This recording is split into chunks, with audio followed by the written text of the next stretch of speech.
तर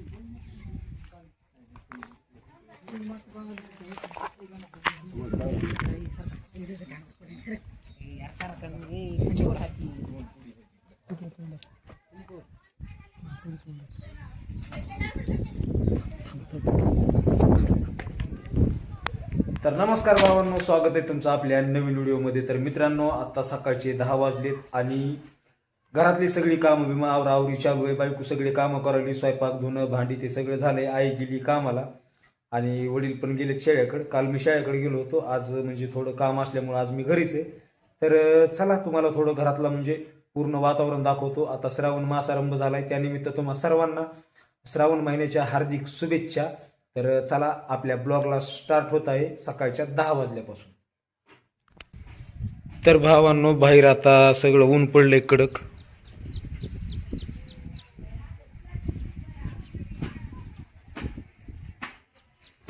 सकाळचं वातावरण, संध्याकाळीच पाऊस यायलाय, 4-4 थेंब भुरभुर, त्याच्यात बी काही दम राही नाही. तर चला घरात, आता घरातली सगळी कामं बिमं झालीत. आई गेली कामाला खुरपायला. काल मी शाळेकडे गेलो होतो, आज नाही काही बारी शाळेकडे जायची, वडिलांची बारी आहे. तर सगळे कामं बिमं झालीत, धुणं भांडी स्वयंपाक बिपाक जेवण वगैरे. आणि लाईट पण आली आत्ता, कारण 10 वाजता आमची लाईट येते. वरी आमचा मिट्टू बसलाय आणि इकडं आज पूजा वगैरे झाली देवाची. पण थोडी तुम्हाला आमच्या इथली पूजा दाखवतो आज, कसे करतात काय नाही ते वडील करतात. सर्वात वरी बालाजीचा फोटो तिरुपतीहून आणलेला मी, त्याच्यानंतर खाली लक्ष्मी आणि त्याच्यानंतर खाली हे देवघर. आणि देवघरामध्ये मी बालाजीहून ती मार्बलची म्हणजे मूर्ती आणली होती, ती लावली मधात. अशी पूजा असते या.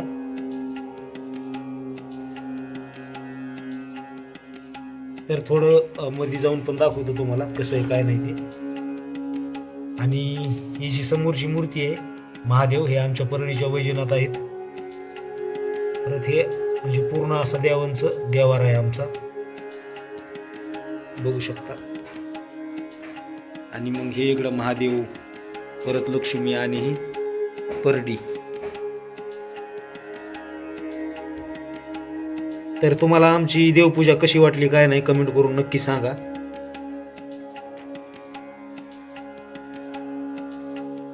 तर चला आता पोपटाकडे जाऊया.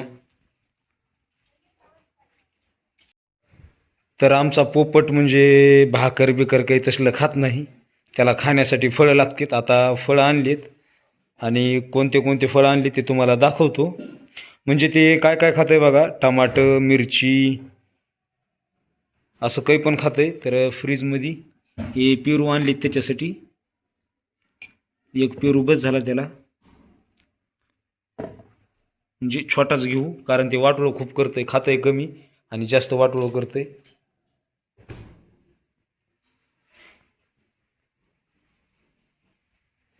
तर बिचारा आईला त्याला इथं पेरू एक ठुलाय बायकून काढून. पण पोपट पेरूतल्या फक्त बिया काढू काढू खातंय. हे बघा बघा, त्याने एक पण बी ठुली नाही त्याच्यामध्ये, आहे का ह्याच्यात आहेत. आणि ह्या फोडीमध्ये एक पण बी ठुली नाही त्यानं. तर मला बघून पळून चाललाय. ह्याला काही आता डालायची सवय लागली नाही, काही नाही. लहान होता तेव्हा मी डालीत होतो ह्याला ह्या पिंजऱ्यामध्ये, पण आता पूर्ण डालायचं बंद केलंय. आता असंच असतंय मोकळा. आणि सकाळी सकाळी पोरं दुकानून जे टोस बिस्किट काय आणते ते असं टाकतात बघा. हे किती रमना केला इथं कचरा. म्हणजे हे टोस्टचे सगळे म्हणजे चुरा आहे टोस्टचा. मिट्टू बोल, चल पेरू खायचा, ये इकडे, चलो आगा. आणि मित्रांनो, विशेष म्हणजे दररोज सकाळी आंघोळ करतं. ह्याला एक डबडं भरून ठेवावं लागतंय पाण्याचं. म्हणजे डब्या बिब्यात पाणी टाकायचं, त्याची ते येऊन चोच बुडवून मुंडकं बुडवून झिंजाडा देते. खूप हुशार आहे आणि कुठंच उडून जात नाही, काही नाही. ह्याला इथून म्हणजे वरी एक खिडकी पण आहे, पण तिथून पण ते जात नाही, ह्याच्यातून पण ते उडून जात नाही. तर खूप छान असा म्हणजे पोपट आहे, कारण मला आवड होती आणि योगायोगानं ते रानात सापडला म्हणून मी घरी आणून पाळलंय त्याला. पण ते इथं खूप रमलाय. आत्ता दुपारचे 3:30 वाजलेत आणि जस्ट आई कामावून आली आहे. आल्या आल्या आईनं चालू केलं झाडाय बिडाय. तर चला मला जायचं आहे आता शेळ्याकडं. दादाली थोडा आराम देतो आणि एकदा म्हणजे चहा प्याला का थोडं फ्रेश होतं आहे. शेगडीवर आता चहा ठुलाय. लाईट आली की शेगडी, लाईट गेली की गॅस, दोन्ही पण ऑप्शन आहेत आपल्याकडं.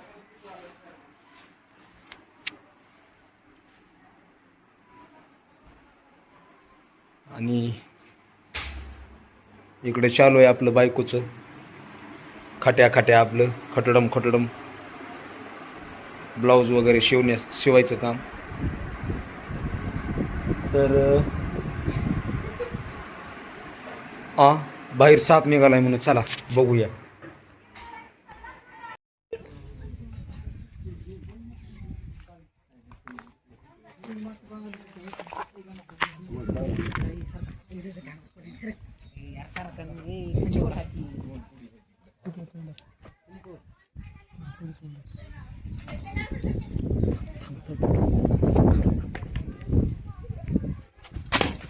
अरे न हो मिळालं ती मिळालेलं आहे पहिलंच. मग काय म्हणालो मी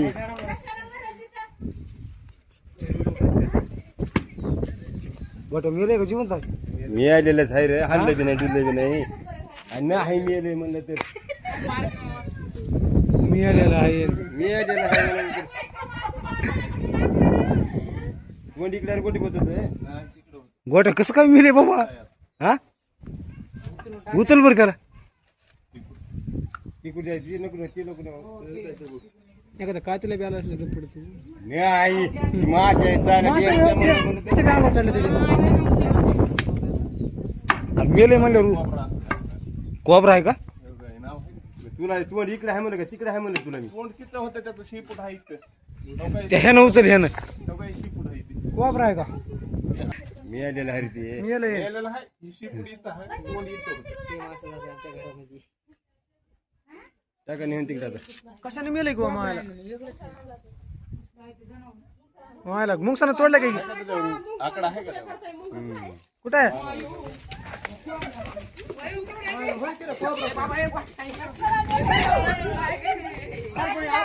आजच मेलेला आहे रे. आजच मेले तुम्ही आजच मेले आजच मेले. मलाच काय माहिती मी गेलं गेलं तिथून.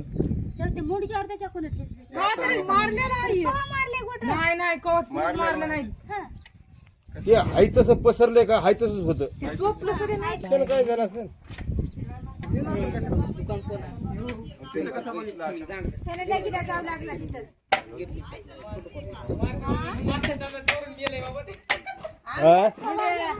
मंडळी सापानं आपला एप्रिल फुल केला. मला वाटलं जिवंतच आहे. मी जाऊ लागलो लगीला पण तिथं निघाला होता साप. पण ते काय हाल ना डुलं ना पोरं दांड्या बिंडी घेऊन युजूस साप त्याच जागेवर. पण ते निघाला मेलेला. जाऊ द्या त्यानं आपला बराच टाइम घातला. चहा पण आपला इकडं उकळू टाकला होता. आता चहा बी पिऊन जाऊ. चहाला अजून काही उकळी फुटली नाही. इतके वेळ गॅसवर झाला असता. आता मुचमुच करायला लागली मधात पत्ती. लवकर पिऊन लवकर जायचं. तर चला आता चहा प्यालाय जाऊ आपण थोडं शेळ्याकडे.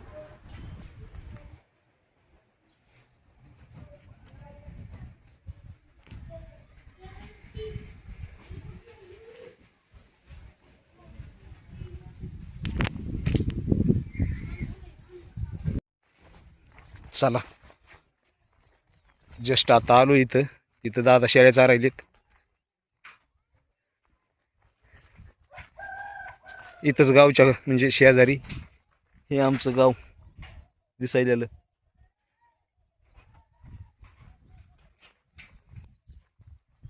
मागाचा साप इथं आणून टाकलाय त्या झुरपाडावर हो का.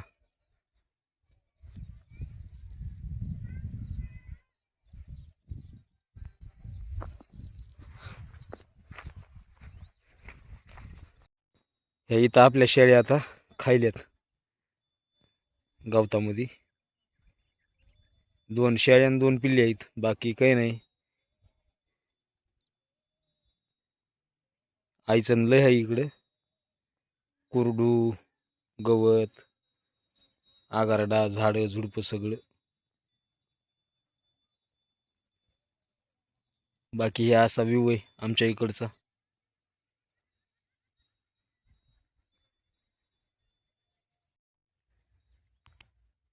तर भावांनो, आज आभाळ आलंय. आभाळ तर आलंय पण पावसाचा काही म्हणजे पत्ता नाही आणि तसं काही वातावरण पण नाही. हे बघू शकता पूर्ण काळझर आभाळ झालंय. आणि इथं आपल्या शेळ्या चरायला लागल्यात ह्या पांदाडात. भयानक अडचण झाले.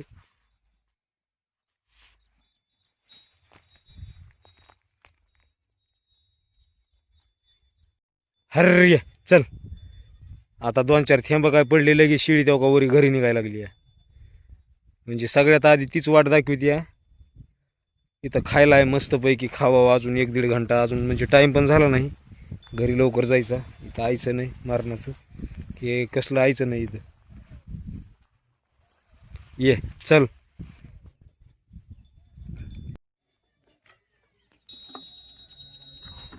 पहिलं तर नाही